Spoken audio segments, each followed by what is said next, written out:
ketika nanti kita di alam barzah itu dikatakan panjang sekali. Makanya kan kita sering bilang gini ya, kita hidup di dunia misalnya cuma sekitar 70 tahun ya. Syukur-syukur kalau nyampe ya, syukur-syukur kalau lebih, yang penting sehat. Tapi berapa banyak baju kita yang kita pakai selama 70 tahun misalnya? Kita tentu nggak bisa ngitung sampai sekarang. Dan kita nyiapin itu seumur hidup kita. Kita beli yang baru, kita pilih yang paling bagus dan segala macam. Tapi dengan konsep yang sama, kita mikir nggak sih pakaian kita nanti di alam kubur? Andai kan ada orang meninggal ketika Indonesia merdeka, sekarang udah berapa? 70 tahun misalnya Indonesia merdeka. Artinya 80 tahun Indonesia merdeka. Berarti dia udah 80 tahun di dalam kubur dong. Apalagi orang-orang yang sebelumnya. Artinya lama banget di dalam alam kubur. Nah, konsep waktunya bukan konsep kita yang jelas lama. Makanya dikata oleh Rasulullah, berbekallah untuk mati kan gitu. Nah, itu bagi orang baik. Bagi orang jahat, yang dia lihat adalah malaikat-malaikat yang turun bermuka hitam. Muka hitam artinya kan marah. Artinya muka hitam artinya dia benar-benar gak suka dengan keadaan yang terjadi. Dan dia bawa kafan dari neraka dan baunya busuk. Dan ketika dia dicabut nyawanya, dikatakan seperti dalam hadisnya itu seperti besi berkarat yang ditarik dari kain yang basah. Jadi benar-benar sulit keadaannya. Nah, jadi setelah itu terus kemudian dia ditunjukin tempatnya di neraka. Dan itu adalah siksaan pertama dia yang paling berat. Dan setiap waktu ketika dia terus kemudian sudah di tanah, dia akan terus kemudian mengalami ya siksaan-siksaan yang sudah kita tahu itu. Siksaan-siksaan alam kubur itu. Di titik ini Ustadz, saya khawatir banyak orang merasakan hal yang sama seperti yang saya rasakan. Apa tuh? Yaitu sedih. Karena dari deskripsinya, ayah saya meninggal seperti yang kedua. Alasannya? Beliau kena serangan jantung dan tersiksa lah pokoknya. Meninggalnya nggak enak. Aku punya kabar gembira. Jadi gini ceritanya.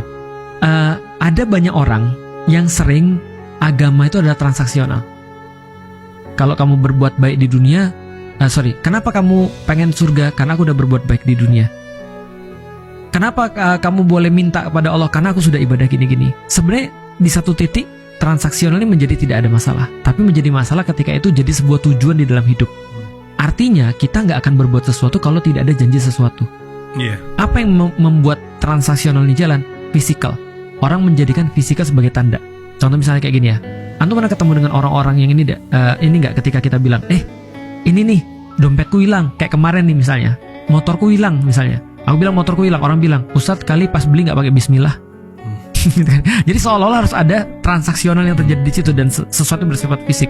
Contoh ya, kalau misalnya ada orang tiba-tiba meninggal di hari Jumat lagi senyum, berarti dia pasti banyak pahala. Kalau ada orang sakit jantung terus kemudian merasa kesakitan atau kelelep itu lebih sakit daripada sakit jantung.